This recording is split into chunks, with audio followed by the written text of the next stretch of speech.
Diamond Platnumz anatarajiwa kuandika historia nyingine mpya nchini Sierra Leone, na hii ni mara baada ya kutangazwa rasmi kuwa atatumbuiza live nchini humo. Itakuwa ni Disemba 19 mwaka 2025.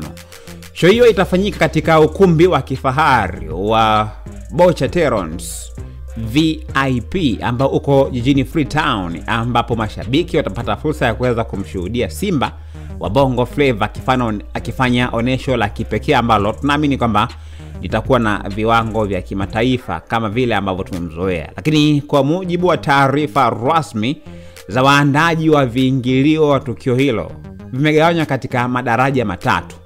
Tiketi ya VIP yenyewe itauzwa kwa $5,000 ambayo ni sawa na takriban shilingi milioni 12 na laki mbili za Kitanzania, huku VIP ya kati yenyewe ikiuzwa kwa $1,000 ambayo ni takriban milioni 2 na laki 4 za Kitanzania.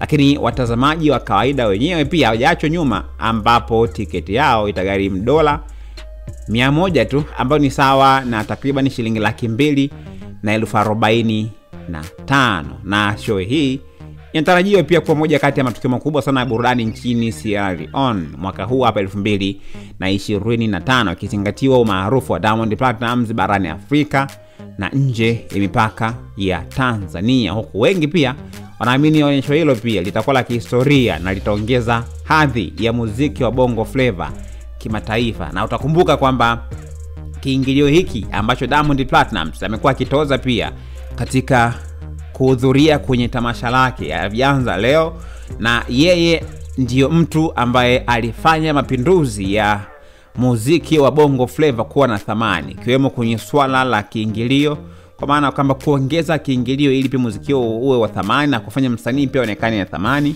kuanzia mwaka 2012 kama utakumbuka kwenye